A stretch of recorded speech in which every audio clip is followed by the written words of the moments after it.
वसुदेव जी के हृदय में पुत्र के वियोग का शोक है, परंतु वो नंद बाबा के आनंद की चर्चा कर रहे हैं।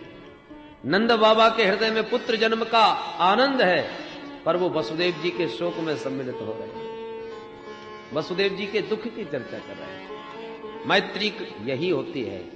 निज दुख गिरि समरज कर जाना, निज दुख गिरि समरज कर जाना, मित्र ही दुख रज मेरो समाना, मित्र ही दुख रज मेरो समाना, जेन मित्र दुख हों ही दुखारी, जेन मित्र दुख हों ही दुखारी, तिनहि विलोकत पातक भारी, तिनहि विलोकत पातक भारी, जेन मित्र दुख होय दुखारी, जेन मित्र दुख होय दुखारी।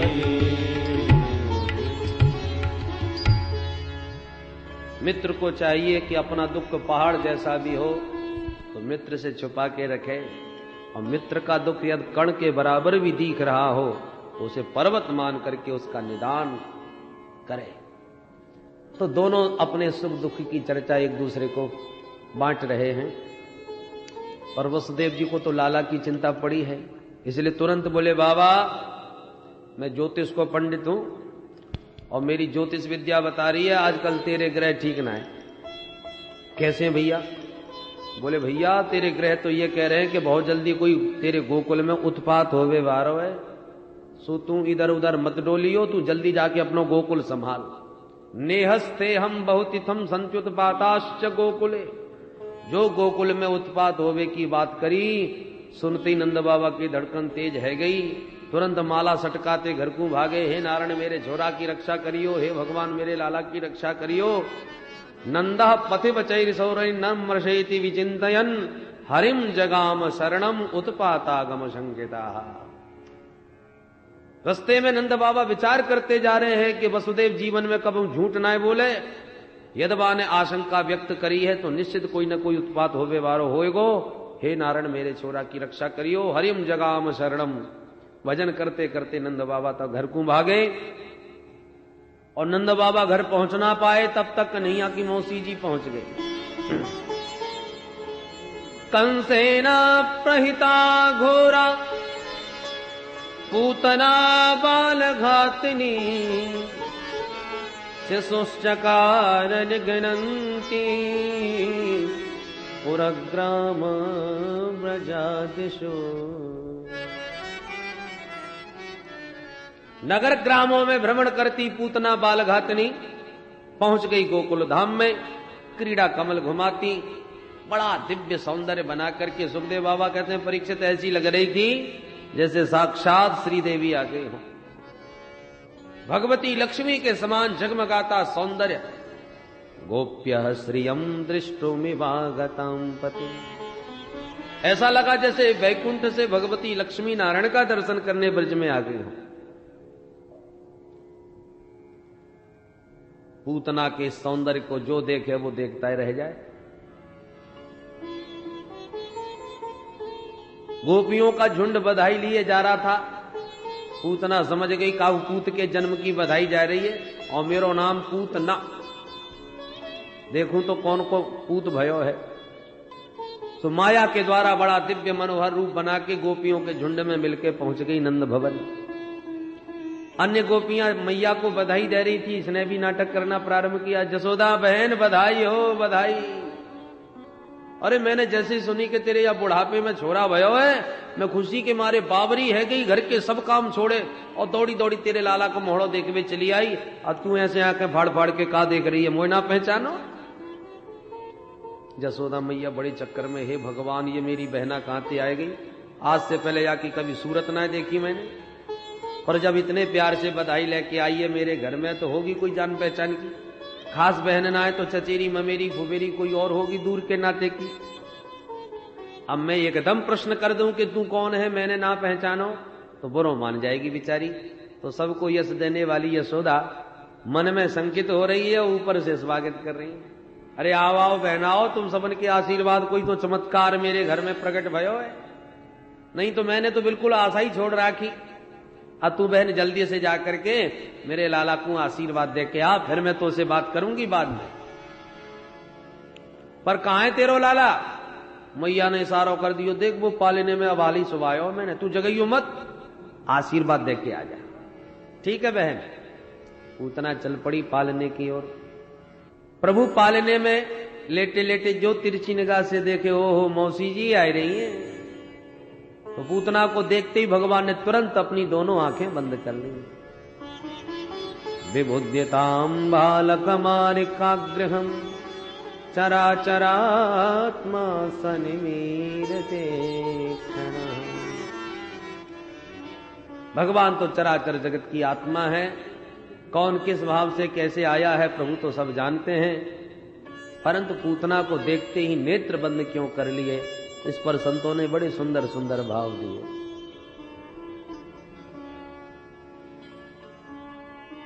एक संत कहते हैं भगवान ने इसलिए नेत्र बंद किए कि उन्होंने सोचा हम आए हैं दुष्टों का विनाश करने, और लगता है ये काम पूतना मौसी से ही प्रारंभ करना पड़ेगा। तो इतने बड़े कार्य का शुभारंभ होने जा रहा है, तो पहले आंख बंद करके मंगलाचरण कर लें, तब श्री गणेश करेंगे, इसलिए नेत्र बंद कर लें। अथवा प्रभु ने सोचा हम आए थे ब्रजमंडल में माखन मिश्री खावे, तो माखन मिश्री का स्वाद भी नहीं चख पाए और पूतना मौसी जी आ गई जहर पे बावे, तो ये काम मेरा ना है, ये तो मेरे भोले बाबा को अभ्यास है। तो आंख बंद करके भोले बाबा को ध्यान करने लगे। अथवा भगवान के दोनों नेत्र ही सूर्य और चंद्र लोक हैं, भगवान के हाथ का जो मरेगा वो अच्छे लोक में ही जाएगा। तो मानो सूर्य चंद्र दोनों ने अपने अपने लोक के दरवाजे बंद कर लिए कि पूतना को हम तो अपने लोक में घुसने नहीं देंगे, आपको जहां मर्जी पड़े तहां भेज देना, इसलिए नेत्र बंद हो गए।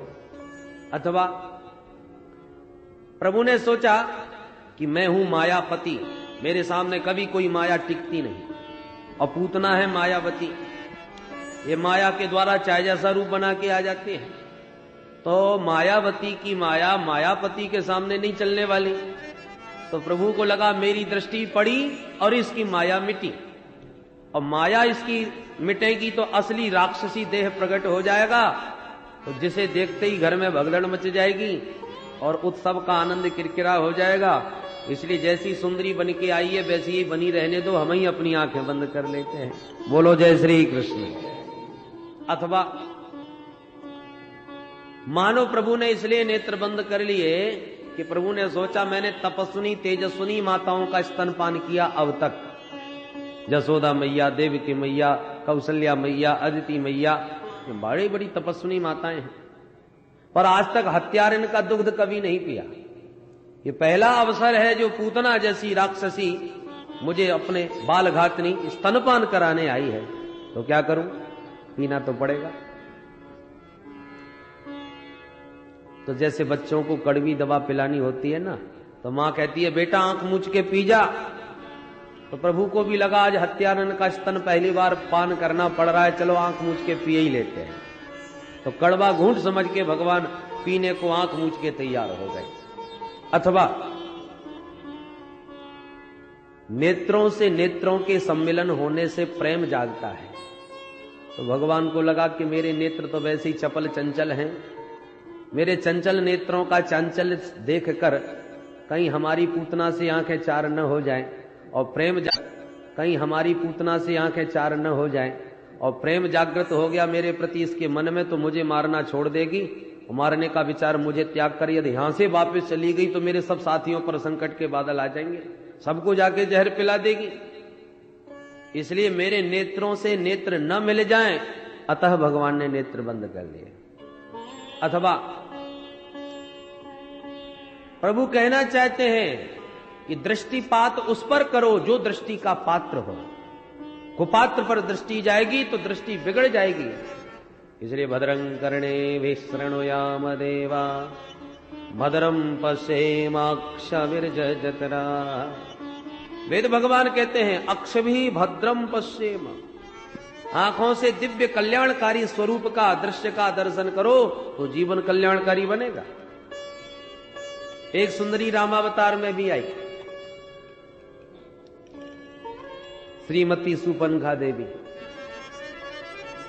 है, विवाह शादीशुदा, विद्युद्विजय हो राक्षस की पत्नी, और भगवान के सामने बड़ी सुंदरी बन के आके कहती है महाराज मैं ऐसी विश्व सुंदरी हूं कि विश्व भ्रमण करके देख लिया, आज तक मुझे मेरे जैसा कोई वर ही नहीं मिला, इसलिए अब तक कुमारी बैठी है। आज जब आपको इस पंचवटी पर देखा तो मन को संतोष मिला कि कोई तो मेरे जैसा आज मिला।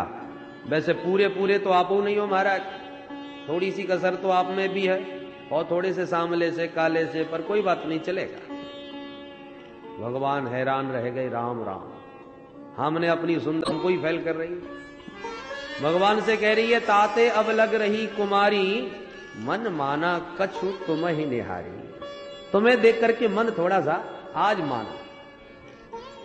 तो भगवान को एक बार तो दृष्टि उठा के देखना चाहिए ये विश्व सुंदरी कौन है, पर नहीं देखा। किसको देखा? वामांक में विराजमान किशोरी जी को देखकर राम जी महाराज मुस्कुरा पड़े। देख रहे हैं किशोरी जी को, बात कर रहे हैं सुपनखा से। अरे भाई जिससे बात कर रहे हो उसकी तरफ दृष्टि भी तो घुमाओ। भगवान बोले ना, जो दृष्टि का पात्र हो दृष्टि वहां डालो। किशोरी जी भगवान रामभद्र की दृष्टि का पात्र हैं, न कि सुपनखा, इसलिए किशोरी जी को देख रहे हैं। सीता चितये कही प्रभु बाता, सीता चितये कही प्रभु बाता, आहाए कुमार मोर लघु भ्राता, आए कुमार मोर लघु भ्राता, सीता चितये कही प्रभु बाता, सीता चितये कही प्रभु बाता। किशोरी जी को देख करके रामभद्र बात कर रहे हैं सुपनखा से। रामचंद्र परान दारान चक्षुषा न विपश्यति, मर्यादा पुरुषोत्तम श्री रामभद्र ने जहां दृष्टि का पात्र था वहां दृष्टि डाली। हमारे गोविंद नेत्रबंद क्यों कर रहे हैं? प्रभु ने सोचा रामावतार में सुंदरी आई तो हमारी किशोरी जी साथ में थी, सो देख लिया। अब पूतना जब सुंदरी बन के आई है तो हमारे दाएं बाएं कोई भी नहीं है, हम अकेले पालने में लेटे हैं, और सामने खड़ी है पूतना जो दृष्टि का पात्र है नहीं। तो दृष्टि का कोई उपयुक्त पात्र न मिले तो आंख भले ही बंद कर लो, पर कुपात्र पर भूल के भी दृष्टि न डालो। इसलिए भगवान ने नेत्र ही बंद कर लिए, पर पूतना पर दृष्टि नहीं डाली। चराचरात्मा सनिमीनते क्षणः। अस्तु, बहुत सारे सुंदर सुंदर भाव संतों ने दिए, और नेत्र बंद किए हुए जब प्रभु को पूतना ने देखा तो समझ बैठी बालक सो रहा है। सुखदेव बाबा कहते हैं परीक्षित जैसे कोई साधारण रस्सी समझकर कोई बड़े भारी विषधर को उठा ले, ऐसी साधारण शिशु मानकर पूतना ने परमात्मा को उठा लिया और अपने गोद में लेके विषयुक्त स्तन प्रभु के मुख में ज्यों ही दिया कि गाढ़ं कराभ्यां भगवान प्रपीड्य तत् प्राणैः समम्रो समन्वितोऽपि वत्। भगवान ने उसका स्तनपान करना प्रारंभ किया तो सबसे पहले उसका विष पिया, दूध पिया, और विष और दुग्ध समाप्त होने लगे तो प्राणों को ही पीना प्रारंभ कर दिया। जो प्राण खिंचने लगे, मर्म स्थलों में भयंकर वेदना होने लगी, पूतना के प्राण निकलने लगे तो बड़ी भयंकर चीत्कार करती हुई चिल्लाई, सा मुंच मुंचानमिति प्रभाषिणी निष्पीड्यमाना खेल जीव मर्मणि। मुंच मुंच, अरे बेटा छोड़ दे, पूतना। भगवान बोले मौसी जी अब ना करने से काम नहीं चलेगा। अपने राम जल्दी से किसी को पकड़ते नहीं, और एक बार जिसे पकड़ ले उसे जीवन में कभी छोड़ते नहीं। अब तो पूतना भगवान को गोद में लिए भागी। जो ही प्रभु ने उसके संपूर्ण प्राणों का हरण किया, विकराल विशाल देह बना के दम देह से धरती पर गिरी। बोल नंद के लाला की जय। पूतना के गिरने से धरती हिल गई महाराज, 10 दिशाएं उसकी चीत्कार से गूंज गईं। सुखदेव बाबा कहते हैं इतना विशाल शरीर बनाया परीक्षित कि 6 कोस तक के जितने भी वृक्ष थे सब टूट के चकनाचूर हो गए।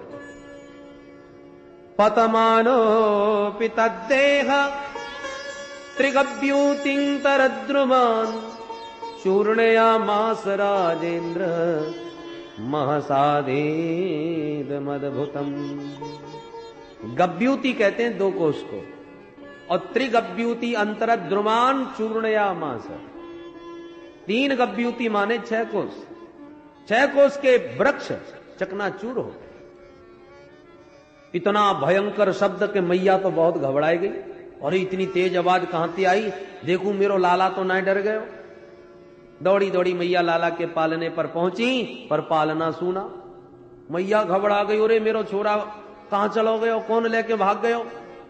गोपी ग्वाल सब घबराए गए, बाबा हमारे भरोसे छोड़ के गए थे घर, अरे भाई ढूंढो पतो लगाओ। इधर से उधर सब भागवे लगे। बाहर जाके थोड़ी दूर पर क्या देखते हैं कि पर्वताकार देह पड़ा है पूतना का, और उधर पर बैठे प्रभु बड़े प्रेम से क्रीड़ा कर रहे हैं। बोल नन्द के लाला की। जैसे तैसे सब ब्रजवासियों ने मिलकर के लाला को पूतना के उदर से नीचे उतारा, मैया की गोदी में लाके दिया। मैया ने अपना स्तन लाला को पान कराया, मैया का दुग्ध पीने लगे कन्हैया। तब मैया की सांस में सांस आई। हे नारायण, प्रभु की कृपा से छोरा तो मेरो ठीक ठाक मालूम पड़े, पर ये पूतना के पेट तक पहुंच कैसे गए, और जैसे ये पहुंचो सो पहुंचो, पर पूतना कैसे मर गई। सब अपनी अपनी बुद्धि लगा रहे, काऊ की समझ में ना आई रही। एक छोरा बोलो मैया तेरे लाला को लेके बड़ी तेज भाग रही होगी, तो लगी ठोकर और धम दी से गिर के मर गई। दूसरा बोलो चोरे ठोकर खा के मरती तो मौके भर ना गिरती, देख बिल्कुल सीधी पड़ी है चित्त, तो फिर कैसे मरी होगी। सब अपनी अपनी बुद्धि लगा रहे हैं, पर काऊ की समझ में ना आए। मैया तो लाला को लेके घर आई, और सबसे पहले कन्हैया को गैया के गोबर में नवायो, फिर गैया के मूत्र में स्नान करायो, फिर गैया की चरण रज पूरे लाला के अंग में लगाई। गोमूत्रेण स्नापित्वा पुनः गोरज सार्वकम। लाला पर जब भी कोई संकट पड़े, मैया सबसे पहले पंचगव्य में स्नान करावे। गो माता के पंचगव्य में अपूर्व शक्ति है। बालकों के ऊपर कोई अलाय बलाय नजर आवे तो पंचगव्य में स्नान करा के गैया की पूंछ का झाड़ा मार दो, सारे विघ्न दूर हो जाएंगे। मैया लाला को पंचगव्य में नवा के गैया की पूंछ से झाड़ो मार भी लगी। इंद्रियाणी हृषिकेश प्राणा नारायणोवतु श्वेत दीप पतिश्चित्तम मनो योगेश्वरोवतु। भगवान के नाम से आज भगवान को ही झाड़ा मारा जाता है। ऋषिकेश भगवान मेरे लाला के इंद्रियन की रक्षा करें, नारायण प्रभु मेरे लाला के प्राणन की रक्षा करें। लो भगवान का नाम भगवान का भी रक्षक बन रहा है। 8 श्लोकों में मैया ने ये बाल रक्षा कवच पढ़ करके झाड़ा मारा है, तो इन्हीं 8 श्लोकों को पढ़ करके बच्चों को झाड़ देना चाहिए गाय की पूंछ से। मैया तो इधर झाड़ा फूंकी कर रही है, उधर नंद बाबा आए गए। ग्वाला दौड़ करके बोले अरे बाबा तुम चले गए मथुरा, और गोकुल में तो गजब है गयो। का भयो भैया? नंद बाबा तो वैसे ही घबराए आए। जल्दी बोलो का भयो? बोले बाबा पूतना आ गई तेरे घर में, और भगवान जाने कब छोरा को लेके भाग गई, काउगे भनकई ना पड़ी। फिर भगवान जाने का भयो बाबा? देख पूतना तो वो मर गई, लाला तेरो बिल्कुल सुरक्षित है। पूतना मर गई? बोले हाँ देख बाबा वो मरी पड़ी है, पर ये समझ में ना आ पड़ी वो मर कैसे गई। नंद बाबा बोले भैया अब मैं समझ गया, वसुदेव नंबर 1 को ज्योतिषी है। का मतलब? बोले देख तो मथुरा में ही मेरे वसुदेव ने कह दी कि बाबा तू जल्दी भाग, तेरे घर में कछु संकट आए वे बारो है। वह वसुदेव की बात कितनी पक्की निकली कि मैं घर आ ना पाया तब तक तो आफत आई गई। पर जब से वाह ने ये बात कही संकट की, तब से ही मैंने पूरे दिन भर माला सटकाई। हे नारायण मेरे छोरा की रक्षा करियो, देख ले मेरे भजन को चमत्कार। तो साक्षात नारायण ने एक धमुकरा धर दियो, सो मर गई राण पूतना। और मेरे लाला की तो साक्षात आज मेरे नारायण ने रक्षा कर दी। मेरे भजन से नारायण प्रसन्न है गए। ब्रजवासी बोले बाबा तब तो ये तेरे भजन कोई चमत्कार है। बड़ी देर से हम यही तो हिसाब लगा रहे कि मर कैसे गए। एक बोलो बाबा मरी सो मरी, पर गोकुल और मथुरा को तो पूरा रास्ता जाम कर गई। देख तो या को पहाड़ जैसो शरीर अब कितकू फेंकेंगे, क्या करेंगे। नंद बाबा बोले एक काम करो, सब ले ले कुल्हाड़ी आ जाओ और या के लंबे लंबे जोजन भर के जो हाथ हैं वो सब काट काट के एक जगह पर ढेर कर दो, और जितने वृक्ष टूट गए वो सब या के ऊपर पटक दो, लगा दो या में आग। तो ले ले फरसा कुल्हाड़ी सब आ गए ब्रजवासी, और बाकी लंबे चौड़े हाथ पैर काट के पीठ एक जगह किए, और जो वृक्ष टूट गए थे वो या के ऊपर पटक दिए। और जैसी अग्नि लगाई तो दह्यमानश्च देहश्च धूमश्च गुरुसौरभ।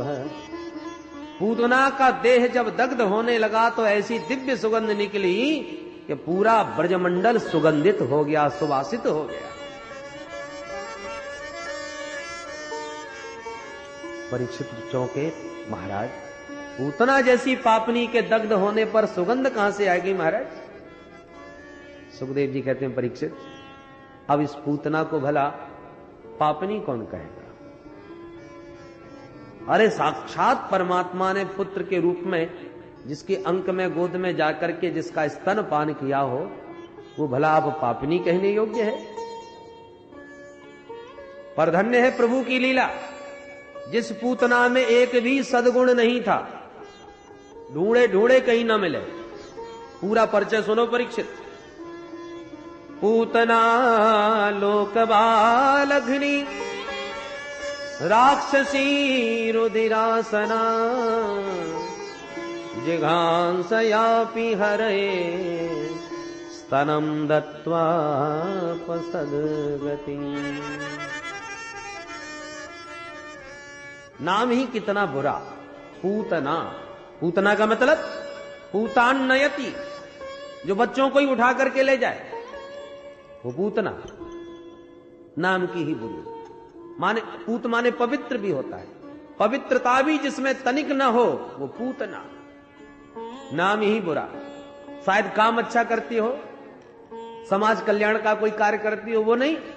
बालघ्नि, पहले बच्चों को उठा के ले जाती है, चुरा ले जाती है, बाद में मार डालती है। नाम भी बुरा, काम भी बुरा।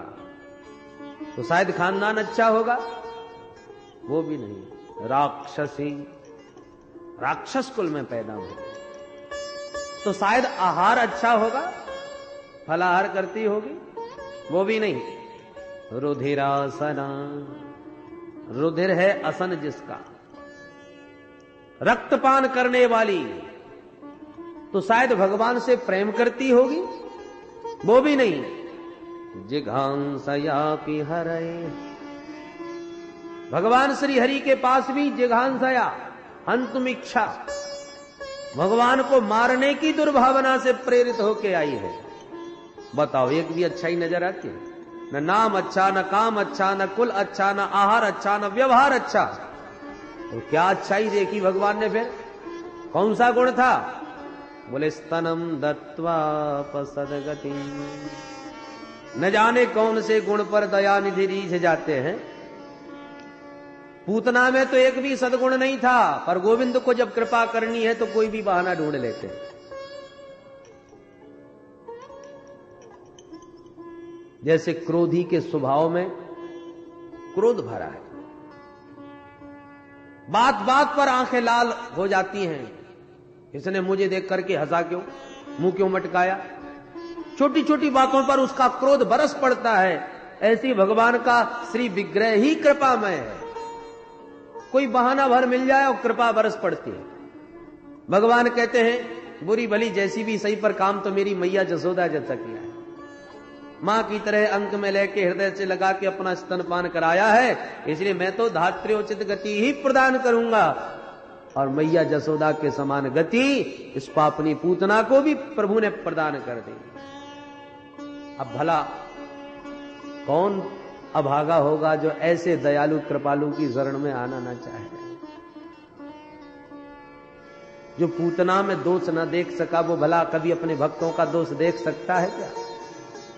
जन अवगुण प्रभु मान न काहू, जन अवगुण प्रभु मान न काहू, जन अवगुण प्रभु मान न काहू, जन अवगुण प्रभु मान न काहू, दीन बंधु अति मृदुल स्वभाव, दीन बंधु अति मृदुल स्वभाव, मृदुल स्वभाव, मृदुल स्वभाव।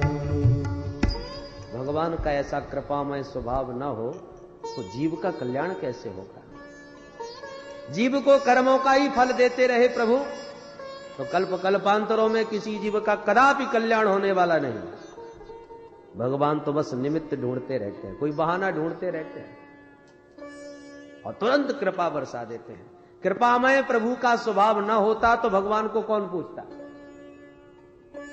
बिंदु जी के पद में क्या बढ़िया भाव है कि प्रभु आपका कृपामय स्वभाव न होवे तो आपकी अदालत में कौन आवे? कृपा की न होती जो आदत तुम्हारी, कृपा की न होती जो आदत तुम्हारी, कृपा की न होती जो आदत तुम्हारी, कृपा की न होती जो आदत तुम्हारी,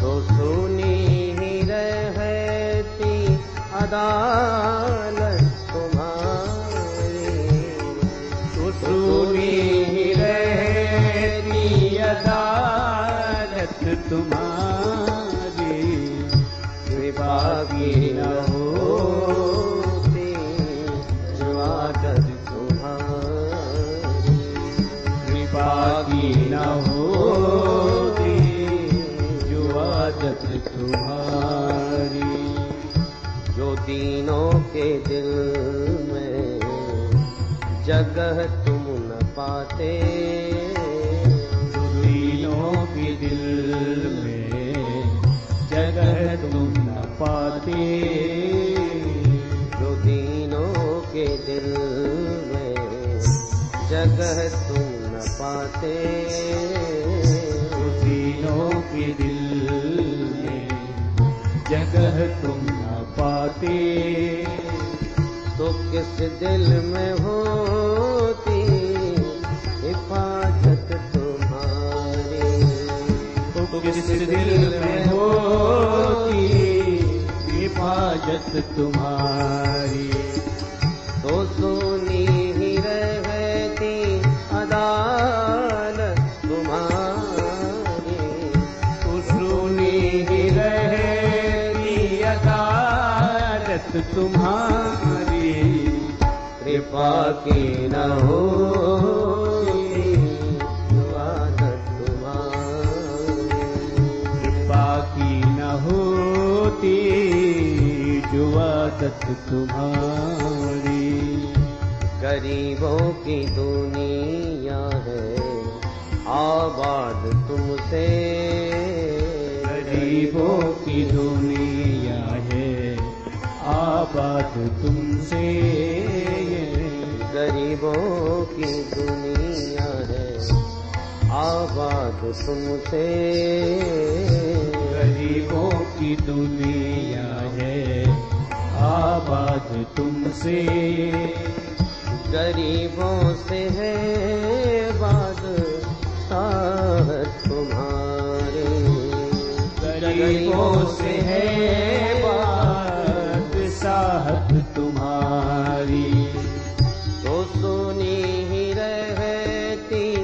अदालत तुम्हारी, तो सुनी ही रहेगी अदालत तुम्हारी। कृपा की न होती जो आदत तुम्हारी, कृपा की न होती जो आदत तुम्हारी। न तुम होते हाकिम न हम होते मुजरिम, न तुम होते हाकिम न हम होते मुजरिम।